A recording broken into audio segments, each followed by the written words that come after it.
इसमें पहला प्रश्न है कि तमस का विलोम शब्द क्या है। तो तमस का विलोम जो है ज्योतिर्मय है। प्रकाशमय का अंधकारमय होता है, जबकि आनंदमय का अर्थ क्या होता है, प्रसन्नता का होना होता है। निम्नलिखित में से गलत युग्म को पहचान करिए। शब्द और मतलब विलोम का कौन सा इसमें गलत युग्म है। तो देखिए, सत्कार का तिरस्कार होता है, सही है। श्लाघा का निंदा होता है, ये भी सही है। श्यामल का गौरी नहीं होता है, श्यामल का गौरी नहीं होता बल्कि श्यामल का गौर होता है। ठीक है, गौरी नहीं गौर होता है। और श्यामा का विलोम जो है गौरी होता है। इस प्रकार से सी वाला सही नहीं है, जबकि डी वैमनस्य का सौमनस्य ये सही है। अगला है मनस्वी शब्द का विलोम शब्द क्या होगा। तो मनस्वी का जो विलोम है वो प्रमादी होगा, ए वाला ऑप्शन सही हो जाएगा। जबकि मनुज का विलोम धनुज होगा, मनसा का कर्मणा होगा, पशुता का मनुष्यता होगा। आगे देखते हैं, निम्नलिखित युग्मों में से गलत युग्म को पहचान करना है शब्द और विलोम वाले में। तो इसमें देखिए, धरा का विलोम जो है गगन होगा, निर्जुता का रूढ़ता होगा, नीरस का सरस होगा, परंतु नूतन का जो है प्राचीन नहीं होगा, नूतन का पुरातन होगा, नूतन का पुरातन होगा। नवीन का जो है विलोम प्राचीन होता है। आगे चलते हैं क्वेश्चन नंबर 5 पे। क्वेश्चन नंबर 5 है पौरुष, पौरुषे का सही विलोम शब्द क्या है। तो पौरुषे का जो सही विलोम है वो स्त्रैण है, बी वाला। आगे चलते हैं, विनत का विलोम, विनत का विलोम क्या होगा। तो विनत का उद्धत होगा, अर्थात ए वाला ऑप्शन सही हो जाएगा। ठीक है, विनत का उद्धत होगा। जबकि निरत जो है आपका वो विरत का, विनत का नहीं बल्कि विरत का जो है विलोम है। आगे चलते हैं, निम्नलिखित में से सही विलोम शब्द कौन सा है। तो इसमें देखिए, सही वाला चुनना है।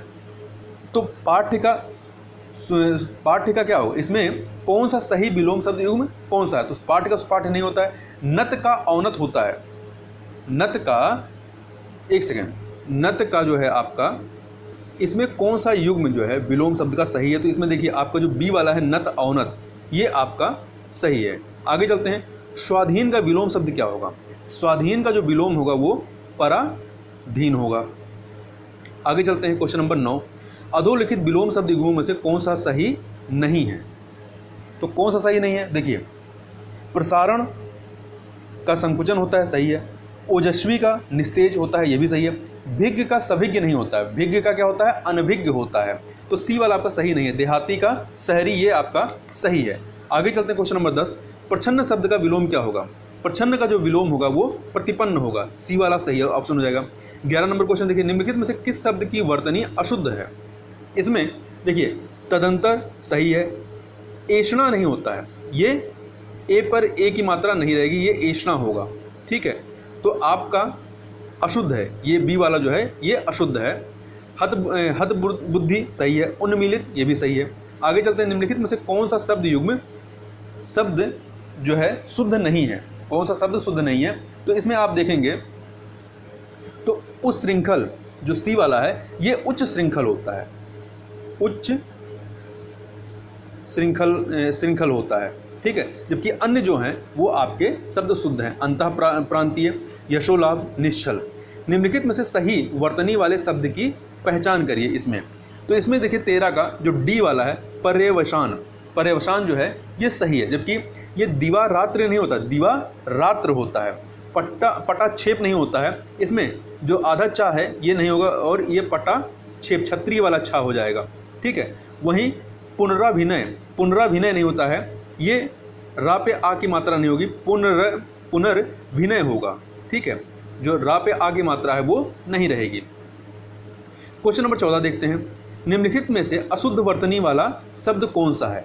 तो इसमें शिक्षणेतर जो है ये गलत लिखा हुआ है, इसमें जो ता में आधा ता है ये नहीं होगा, ये शिक्षणेतर होगा, ता में जो आधा ता लगा हुआ वो नहीं होगा। जबकि अन्य जो है ज्योत्सना, हिरण्यकशिपु, अंतर तलीय, ये सभी सही हैं। आगे चलते हैं, निम्नलिखित में से किस शब्द की वर्तनी शुद्ध नहीं है। तो इसमें देखिए जज्ज्वलायमान सही है, जागृत सही है, राजन सही नहीं क्योंकि राजन में ना में हलंत होगा। ठीक है, जब हलंत लगा देंगे तब सही होगा। प्राणी वृंद ये सही है, तो सी वाला आपका सही नहीं है। निम्नलिखित में से अशुद्ध वाक्य की पहचान कीजिए। तो इसमें देखिए चारों में हरिश्चंद्र के सदृश कोई सत्यवादी नहीं हुआ, तो ये वाला कथन सही नहीं है क्योंकि सदृश जो लिखा है ये इसकी स्पेलिंग गलत है क्योंकि ये आपका सदृश, ठीक है, दा में ये वाला रा और सा होगा।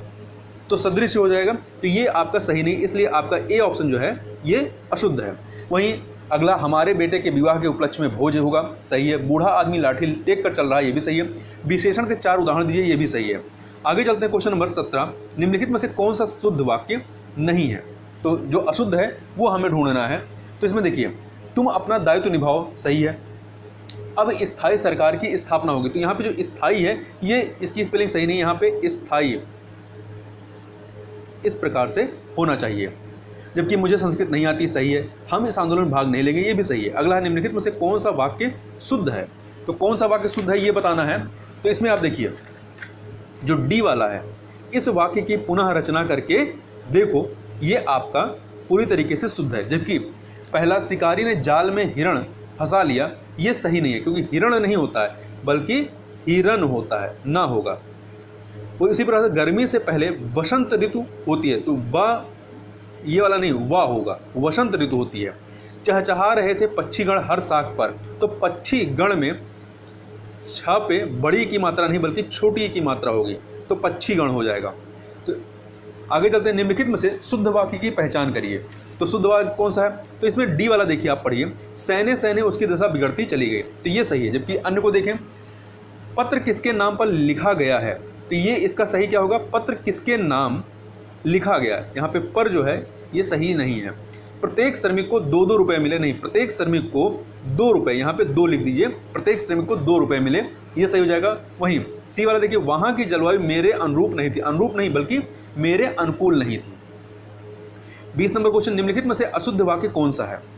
अशुद्ध वाक्य कौन सा है? वह स्त्री वैधव्यता का जीवन बिता रही है, ये आपका गलत है, क्योंकि जब वैधव्यता लिख दी है तो स्त्री लिखने की जरूरत नहीं, वह वैधव्यता का जीवन बिता रही है, यही आपका सही हो जाएगा। इसलिए ए ऑप्शन आपका सही नहीं है। जबकि अन्य परमात्मा के अनेक नाम है, सही है। 4 विद्यार्थी नकल करते हुए पकड़े गए, ये भी सही है। मेरे वेतन का अधिकांश बच्चों की शिक्षा में ही खर्च हो जाता है, ये सही है। निम्न, अगला है, निम्न में सुमेलित कौन सा है? तो देखिए, जिस पर किसी आतंक का छाया हो वो आशंकित नहीं बल्कि आतंकित होता है, तो इस प्रकार से ये वाला गलत है। अगला, जो किसी पर अभियोग लगाए, तो जो किसी पर अभियोग लगाता है उसे अभियोगी कहते हैं, जो किसी पर अभियोग लगाए वो अभियोगी होता है। जिसे मारना उचित ना हो वो अवर्ण नहीं होता बल्कि अवध्य होता है, क्या होता है? अवध्य होता है। डी, जिसका पति परदेश से लौटा है, आगत पति का, ये आपका सही है। तो सही सुमेलित मतलब सही वाला ढूंढना था, ठीक है। जबकि देखिए, अवर्ण क्या होता है? ये जो अवर्ण लिखा है, अवर्ण जिसका वर्णन नहीं हो सकता है। अभियुक्त का क्या होता है? जिस पर अभियोग लगाया गया हो, जिस पर अभियोग लगाया गया हो वो अभियुक्त होता है। जो किसी पर अभियोग लगाए वह अभियोगी कहलाता है। आगे चलते हैं, निम्न में से सुमेलित नहीं है कौन सा? तो देखिए, सब देशों में होने वाला सार्वभौम, सही है। संचय किया हुआ संचित होता है। अलग अलग अवयवों को एक में जोड़ना विश्लेषण नहीं होता है बल्कि संश्लेषण होता है, इसलिए सी वाला सुमेलित नहीं है। जबकि नित्य दीन दुखियों को भोजन देने की व्यवस्था सदावर्त, ये सही है। अगला है, वह स्थान जहाँ स्थायी महत्व की वस्तुओं का संग्रह होता है उसे संग्रहालय कहते हैं। आगे चलते हैं, क्वेश्चन नंबर 24, निम्न में से कौन सा युग में सुमेलित नहीं है? देखिए, जो बढ़ रहा है वर्धमान होगा, सुमेलित नहीं है वो ढूंढना ना। एक से अधिक बातों में कोई एक तो विकल्प कहलाता है। जो बहुत से विषयों के जानकार हो वो सर्वज्ञ नहीं कहलाता बल्कि बहुज्ञ कहलाता है। क्या कहलाता है? बहुज्ञ कहलाता है, सर्वज्ञ नहीं कहलाता है। डी वाला, कन्या का विवाह कर देने का वचन देने की रस्म वाग्यदान कहलाता है। आगे चलते हैं, क्वेश्चन नंबर 25, निम्न में से कौन सा युग में जो है बेमेल है मतलब सुमेलित नहीं है? ए ऑप्शन देखिए, जिसका भजन करना उचित और आवश्यक है, भजनीय, सही है। जो भविष्य में निश्चित रूप से होने को हो, भवितव्य, ये भी सही है। मतिमंद होने की अवस्था, मतिमांद, ये भी सही है। जो मद्यपान करने का आदि हो उसे मधुप नहीं कहते हैं बल्कि इसे क्या कहते हैं? मद्यप कहते हैं, मद्यप, ठीक है। ये वाला यहाँ पे एक सेकेंड, मद्यप होगा, ठीक है, ये वाला था। आगे देखते हैं, निम्न में से कौन सा युग में सुमेलित है? कौन सा युग में सुमेलित है वो बताना है। तो जो खुले हाथों से दान करता हो, इसमें हमें गलत वाला ढूंढना है। इसमें जो है कौन सा गलत है? तो जो खुले हाथों से दान करता हो मुक्त हस्त कहलाता है। प्रयोग में लाने योग्य, उसे प्रयुक्त नहीं कहते हैं बल्कि प्रयोजनीय कहते हैं। क्या कहते हैं? प्रयोजनीय कहते हैं। तो बी वाला आपका युग में सुमेलित नहीं है, यहाँ पे लिखा होना चाहिए कौन सा युग में सुमेलित नहीं है। स्त्री जिसे बच्चा जना हो, प्रसूता। निर्वाचन में अपना मत देने वाला निर्वाचक होता है। आगे चलते हैं, जो अपना उद्देश्य सिद्ध होने पर संतुष्ट हो उसके लिए उपयुक्त शब्द क्या है? कृतार्थ। क्या होता है? कृतार्थ होता है। आगे चलते हैं, 28 नंबर क्वेश्चन को देखते हैं। निम्न में से कौन सा युग्म सुमेलित नहीं है? तो चिरकाल तक जीवित रहने वाला चिरंजीवी होता है। जिसे जानना आवश्यक है उसे जिज्ञासा नहीं कहते हैं, उसे जिसे जानना आवश्यक है उसे ज्ञेय कहते हैं। क्या कहते हैं? ज्ञेय, ज्ञान वाला ज्ञेय और या ज्ञेय कहते हैं। बी ऑप्शन सही हो जाएगा। जो आंखों से संबंधित हो चक्षासु, सही है। अधिक समय तक जीवित रहने की इच्छुक, जिजीविषु, ये भी सही है। निम्न में से कौन सा युग्म सुमेलित नहीं है? अपने ही कुल का नाश करने वाला व्यक्ति कुलीन, ये नहीं, जो उच्च कुल का होता है उसे कुलीन कहते हैं, जबकि अपने ही कुल का नाश करने वाले व्यक्ति के लिए कुलांगर कहते हैं। क्या कहते हैं? कुलांगर कहते हैं, कुलांगर। तो इस प्रकार से ए वाला सही नहीं है। जबकि ऊपर की ओर फेंका गया उत्क्षिप्त होता है, आशा से बहुत अधिक आशातीत होता है, अपनी विवाहिता पत्नी से उत्पन्न पुत्र औरस होता है। अगला है दृष्ट उद्देश्य से की जाने वाली मंत्रणा के लिए उपयुक्त शब्द क्या होता है? यहाँ पे दृष्ट नहीं, दुष्ट उद्देश्य से की जाने वाली मंत्रणा होना चाहिए, ठीक है। ये स्पेलिंग यहाँ पे मिस्टेक है। ये क्या कहलाता है? ये दुर्भिसंधि कहलाता है। आगे चलते हैं, क्वेश्चन नंबर 31 को देखते हैं। निम्नलिखित में से तद्भव शब्द कौन सा है? तद्भव शब्द कौन सा है? तो आंसू जो है ये तद्भव है, जबकि अक्षर, गोस्वामी, यमुना ये सब तत्सम है। तो आंसू का तत्सम क्या होगा? अश्रु होता है। जबकि अक्षर का तद्भव क्या होगा? आखर होता है। गोस्वामी का तद्भव क्या होता है? गोसाई होता है। और यमुना जो है तत्सम है, तो इसका तद्भव क्या होता है? जमुना होता है। निम्नलिखित शब्दों में से तद्भव शब्द कौन सा है? तद्भव हमें खोजना है। तो देखिए, बच्चा जो है, बच्चा तद्भव है, इसका तत्सम क्या होगा? वत्स होगा। क्या होगा? वत्स होगा। जबकि काश, शब्द, रोम ये सभी तत्सम है। ये सभी क्या है? तत्सम है। तो जो आपका काश है, काश तत्सम है, इसका तद्भव क्या होगा? खांसी होगा। रोम तत्सम है, इसका तद्भव रोआं होगा। इसी प्रकार से शब्द क्या है? शब्द का तद्भव क्या होगा? शब्द होगा। शब्द क्या है? तत्सम है, इसका तद्भव शब्द होगा। आगे चलते हैं। निम्नलिखित शब्दों में से नया का तत्सम रूप क्या है? तत्सम इसका क्या होगा? नव्य होगा। आगे चलते हैं। निम्नलिखित में से तत्सम शब्द को पहचानना है।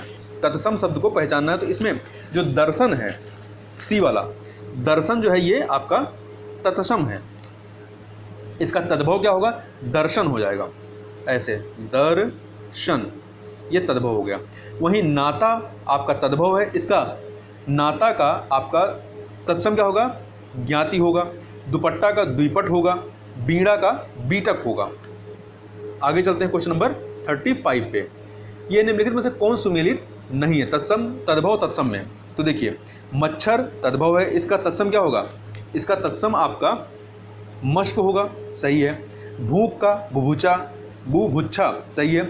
शत्रु का सुक्ति नहीं होगा, शत्रु का सुक्ति नहीं होगा, बल्कि शक्तु होगा, ठीक है। शाला का शालक, सही है। निम्नलिखित विकल्पों में से पड़ोसी का तत्सम, पड़ोसी तद्भव है, इसका तत्सम क्या होगा?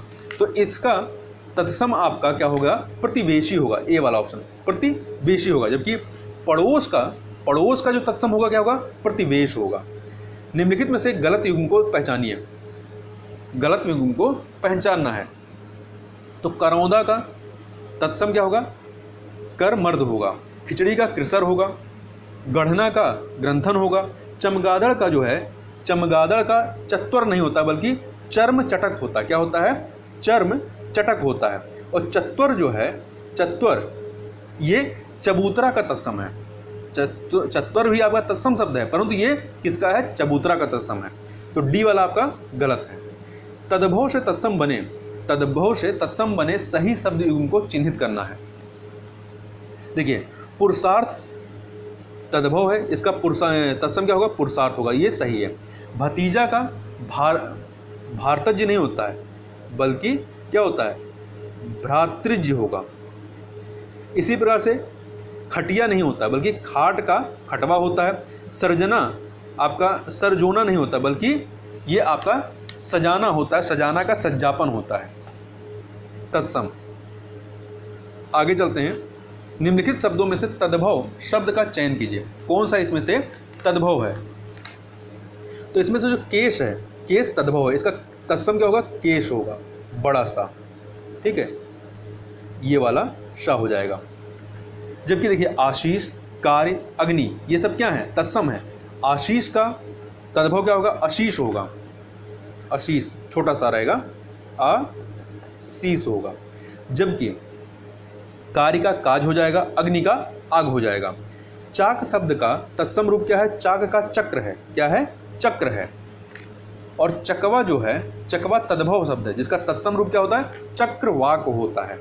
अगला 1 मीटर, बहुत दूध, थोड़ा आदि शब्दों में से कौन सा विशेषण है, तो इसमें जो है परिमाणवाचक विशेषण है, परिमाणवाचक विशेषण है। अब परिमाणवाचक विशेषण होता क्या है, जिस विशेषण से संज्ञा के परिमाण का बोध हो उसे परिमाणवाचक विशेषण कहते हैं। जैसे थोड़ा, 1 मीटर, बहुत दूध इत्यादि। इन शब्दों से उन संज्ञाओं के माप तौल का बोध होता है जो वाक्यों में विशेष के रूप में प्रयुक्त होते हैं। जैसे 1 मीटर कपड़े से काम चल जाएगा।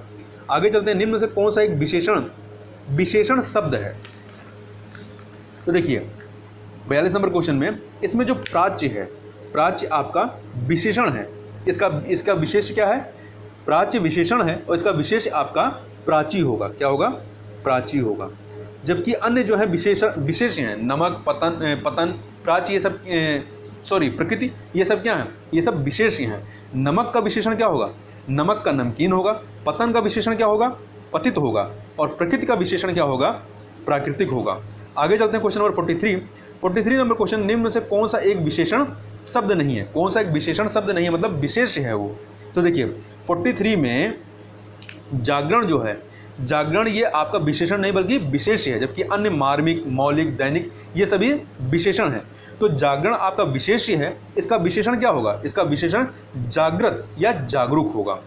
आगे चलते हैं, निम्न में से कौन एक विशेष शब्द है, कौन एक विशेष शब्द है, तो देखिए ईश्वर जो है विशेष शब्द है, इसका विशेषण क्या होगा, ईश्वरीय होगा। उपास्य, एक और उपेक्षित ये सब विशेषण हैं।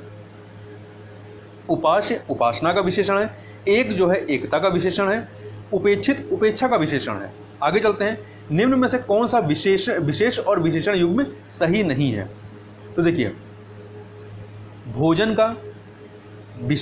विशेष है और इसका विशेषण क्या है, भोज्य है। राज का राजकीय होगा। रंग का रंगीन होगा, परंतु विशेष का विशेष नहीं होता, विशेष का क्या होगा, विशेषण होगा। विशेष का विशेषण क्या होगा, विशिष्ट होगा, विशेष का विशिष्ट हो जाएगा, तो डी वाला सुमेलित नहीं है। अगला है, निम्न में से कौन सा एक विशेष शब्द नहीं है, कौन सा एक विशेष शब्द नहीं मतलब विशेषण है, तो देखिए अर्थ, विवाह, वाद ये सभी क्या हैं, ये सभी विशेष हैं। जबकि चर्चित जो है, चर्चित आपका विशेषण है। और ये किसका विशेषण है, तो ये चर्चा, इसका विशेष क्या होगा, ये विशेषण है तो इसका विशेष क्या होगा, इसका विशेष चर्चा होगा। आगे चलते हैं क्वेश्चन नंबर 47, इतिहास शब्द के लिए सही विशेषण शब्द कौन सा है। इतिहास क्या है, विशेष्य है, इसका विशेषण कौन सा होगा, तो इसका विशेषण जो है वो ऐतिहासिक होगा, क्या होगा, ऐतिहासिक, ए वाला। कामदेव के समान का विशेषण क्या होगा, कामदेव के समान का विशेषण रूपवान होगा, क्या होगा, रूपवान। 49 नंबर क्वेश्चन देखते हैं, छोटा घर, लंबा आदमी और काला घोड़ा में विशेषण पद कौन सा है, तो विशेषण पद कौन सा है, तो देखिए इसमें छोटा, लंबा और काला ये सभी विशेषण है, जबकि आपका घर, आदमी और घोड़ा ये क्या है, विशेष्य हैं। तो इस प्रकार से ए ऑप्शन आपका सही हो जाएगा। आगे चलते हैं, ज्ञान शब्द के लिए विशेषण शब्द क्या होगा, ज्ञान क्या है आपका, विशेष्य है, इसका विशेषण क्या होगा, इसका विशेषण जो है आपका ज्ञानी होगा, बी वाला सही हो जाएगा। 51 नंबर क्वेश्चन देखते हैं, निम्नलिखित में से कौन सा शब्द पर्यायवाची की दृष्टि से भिन्न है। देखिए सुधा, सोम और पीयूष जो हैं ये अमृत के पर्यायवाची हैं, जबकि श्रेष्ठ जो है ये इनसे भिन्न है। श्रेष्ठ के पर्यायवाची क्या होते हैं, उच्च, कुलीन, अभिजात इत्यादि। दृग निम्न में से किसका पर्यायवाची शब्द है, तो दृग जो है, दृग आपका आंख का पर्यायवाची है। आंख के अन्य पर्यायवाची क्या है, लोचन, नयन, नेत्र, चक्षु। पंचसर निम्न में से किसका पर्यायवाची, तो पंचसर जो है ये कामदेव का पर्यायवाची है। इसके अन्य पर्यायवाची कामदेव क्या है, मदन, मार, मनसिज, स्मर आदि। अगला निम्न में से कौन सा रावण का पर्यायवाची शब्द नहीं है, तो देखिए दशकंधर, दशानन, लंकेश ये सभी रावण के पर्यायवाची, परंतु शेषावतार ये लक्ष्मण का पर्यायवाची है। आगे चलते हैं क्वेश्चन नंबर 55 में पनंग जो है निम्न से किसका पर्यायवाची है? तो पनंग जो है ये आपका सांप का पर्यायवाची है। इसके अन्य पर्यायवाची सर्प, अहि, भुजंग, उरंग इत्यादि है, उरग इत्यादि है। निम्न में से कौन सा विष्णु का पर्यायवाची नहीं है? तो आपका देवेंद्र जो है ये इंद्र का पर्यायवाची है, ना कि विष्णु का, जबकि उपेंद्र, अच्युत, जनार्दन ये सभी विष्णु के पर्यायवाची हैं। नगपति निम्न में से किसका पर्यायवाची है? नगपति जो है ये हिमालय का पर्यायवाची है। इसके अन्य पर्यायवाची गिरिराज, हिमपति, हिमगिरी इत्यादि हैं। अगोचर निम्न से किसका पर्यायवाची है? तो अगोचर जो है ये आपका ईश्वर का, किसका है? एक सेकंड, यहाँ ऑप्शन देखिए, ये ईश्वर का पर्यायवाची है। ईश्वर के अन्य पर्यायवाची ईश, अलख, परमात्मा, पशु इत्यादि हैं। निम्न में से कौन सा शब्द पर्यायवाची की दृष्टि से भिन्न है? कौन सा भिन्न है? तो देखिए, नाराज, शर, शायक ये सभी जो है बाण के पर्यायवाची, किसके? बाण के। जबकि प्रज्ञा जो है इसका अर्थ बुद्धि या मेधा होता है, तो सी वाला अलग है। अगला, धुति निम्न में से किसका पर्यायवाची? तो धुति जो है ये प्रकाश का पर्यायवाची, किसका है? प्रकाश का। प्रकाश के अन्य पर्यायवाची प्रभा, दीप्ति, आलोक, चमक इत्यादि हैं। तो इस प्रकार से यहाँ पर जो हिंदी वाले पोर्शन के 60 प्रश्न पूछे जाते हैं, उस प्रकार से हम लोग ने यहाँ पे 60 प्रश्नों को पूरे व्याख्या के साथ देखा। तो इस वीडियो में बस इतना ही, मिलते हैं नेक्स्ट वीडियो में, तब तक के लिए बहुत बहुत धन्यवाद।